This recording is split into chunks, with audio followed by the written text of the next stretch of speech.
Hey y'all, Honest Mom here, and today we are on day 3 of finding ways to honor my late daughter as her birthday approaches on August 25th. I am on a 25-day challenge, and when I tell you day 3 has been a challenge, and when I say challenge, I mean in the sense of just waking up knowing that my daughter is not in my arms.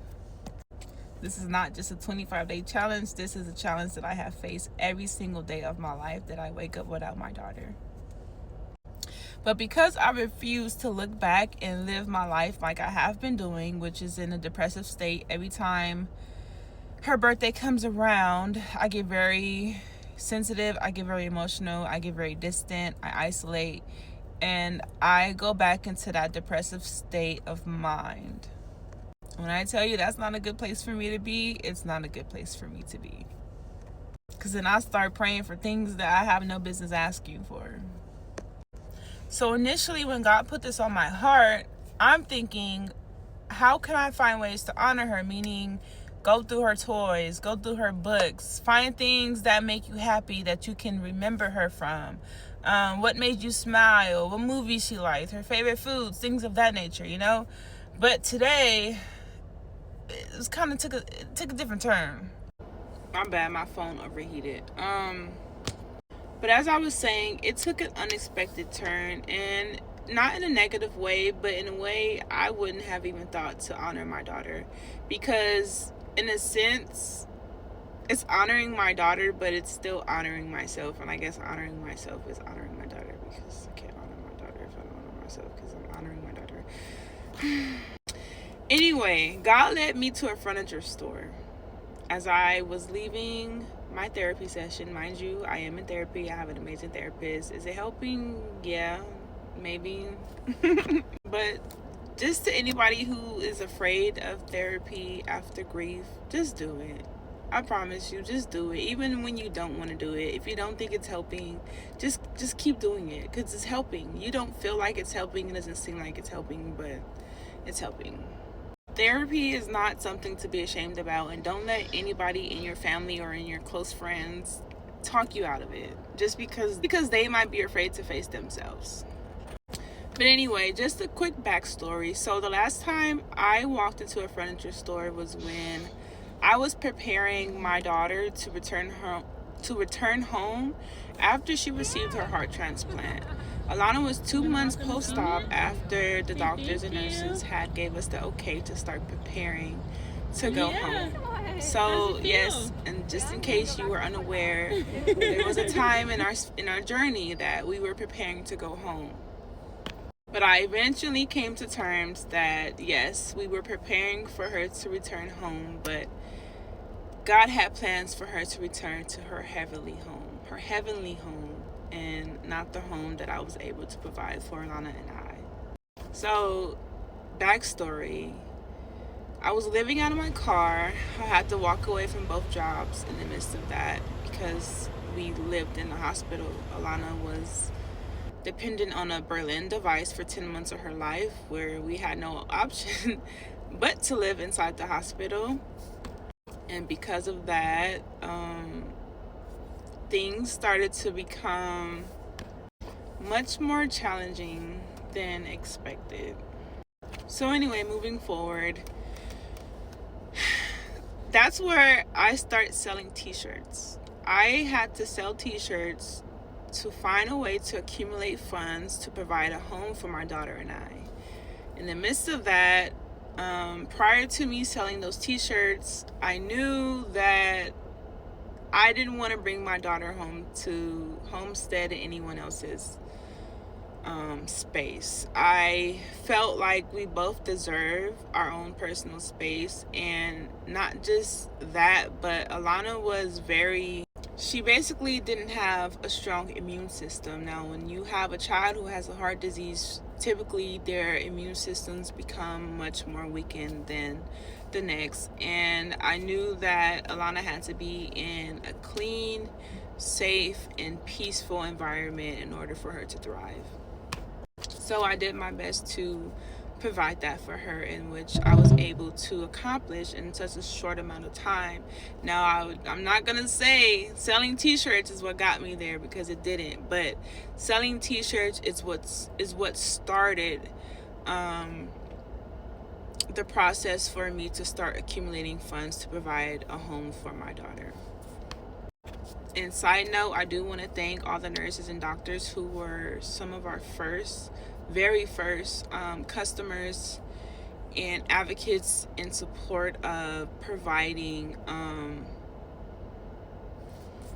funds for me to do what I needed to do to take care of my daughter. I wasn't just selling t-shirts because I thought it was cool. I was selling t-shirts because we had to survive. I didn't have a job to return to. I mean, I still had my job. I knew that I can call my job if needed to return to work once we made it back home, but Alana was in need of full-time care, and I was the only parent involved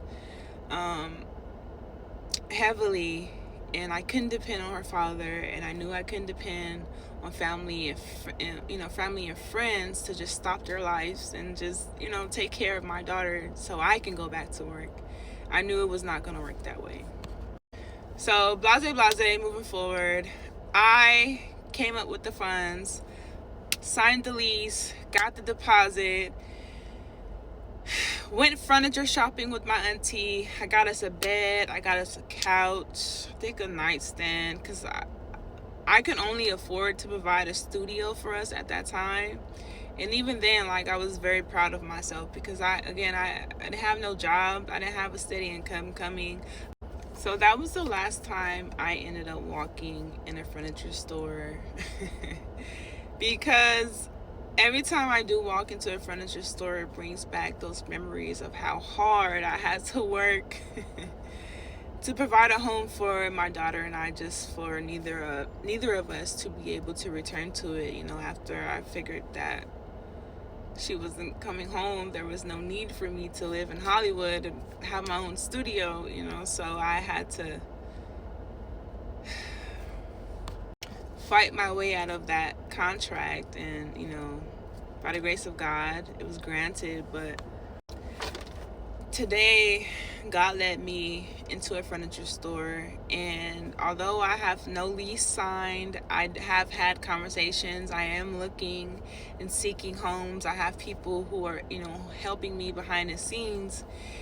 And as of today, though, I don't even have the full deposit for an apartment, or I have yet to sign a lease. There's no talks about me becoming a tenant in any specific building per se. So for me to walk into this furniture store just blinded with no apartment, no home, is like, God, why do you have me in here?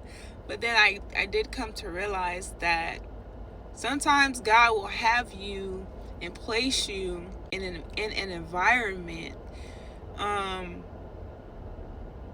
for his own reason. And I knew that I wasn't in there to purchase anything. I knew that I was in there just seeking and looking and wishing. And I took a couple photos of some of the items that I imagined being in my home, with hopes of knowing that God is going to bless me with my own place. Regardless of what my financial status looks like, regardless of me not having a signed lease, regardless of what I might feel I shouldn't be doing. I didn't feel comfortable in there. It's like window shopping, but sometimes we have to window shop to see and understand, okay, this is an item that I want and I'm working towards. What do I have to do to get it? How much money do I have to save? But I don't think that was necessarily the message that I received today, because even within that experience, I'm antisocial. You introduce me, or you give me your introduction, you offer me help inside of your store, I'm going to take you up on that offer. But if I'm just walking in there, and 9 times out of 10, I'm not the conversation starter. But for some reason today, the owner himself introduced himself to me. He was giving me, a breakdown of different locations he has. The store that I went to today is actually closing in October. So everything he has is at a discounted price, but we were having a conversation. He's like, yeah, look, I might even give you a discount on top of the discount. So I'm like, wait, that don't sound like you. It sounds like God. And then he even offers, he was like, yeah, if you decide to purchase with us, I'll even assemble the furniture and deliver to you for free. What furniture store is doing all that for free? So in that moment, I had to step outside of myself and receive what I felt God was trying to throw at me, and it was like, you might not be ready, but I'm preparing you for something that you don't even know about. I'm preparing you for something you thought you didn't qualify for. I'm preparing you for something, but not only am I preparing you, I'm going to send you your runners to help you in the midst of your preparation. Again, I could be wrong, but this is the message that I received today. Not only are you preparing me, but I'm preparing you and sending you the proper help. So then when it all comes down to it, all I can say is thank God. All I can say is, God, I give you the glory, because nobody else did it but you. So that's the mindset that I started to take from this experience today. But I'm just walking around that furniture store like, wow, it would be so nice to have my own bed. I haven't slept in my bed. I haven't slept in a bed of my own since I left my child's father's house. That's almost 7 years ago. Maybe 6 years ago. And then the bed that I ended up buying for us in the midst of that, while we were preparing for Alana to come home, my aunt needed that. So I'll show you a picture of the bed that I brought for Alana and I to share. But now my aunt is using my brand new bed that I've never used. I took it out of storage and put it straight in her room, because at that time my aunt was in and out of the hospital. She needed a new bed. Here, have it. Like, no fuss, no fight. I have a bed. You need it. Sure. So even like since then, I've just been sleeping on couches. My mom's couch, my auntie's couch, my best friend's couch, my sister-in-law's couch, my car. This is all happening and taking place immediately after I lost my daughter. And that's like one of the worst feelings in the world, is knowing you're not only grieving your child, but you're living house to house and couch to couch. So for day 3, I decided to face my fear and walk through that furniture store as if I already have a home with my name on it, as if God is going to bless me in ways that I don't even imagine. It took a lot of courage. It really did, because all I kept thinking about is, wow, God, like, I worked hard for that apartment. I worked hard for those couches. I worked hard for that bed. I don't have any of it right now. I'm not sharing it with my daughter. My daughter's not lying in it. I'm not lying in it. Like, what was the reason? Why did I have to go through all that just for you to take her home? In the midst of grief, it's been hard. I gave up at one point. I didn't care about looking for a home. I didn't care about a job. Like, I don't, because people are, trying to put me in a place to where, yes, these are necessities to live and survive, but I've lost everything that I've known. So y'all trying to convince me to go to work, and I'm trying to convince myself to wake up to live every day, let alone go to work. So it's like, I'm fighting these battles that nobody knows about, and it just gets draining. So I don't know what you guys are going to take from today's experience.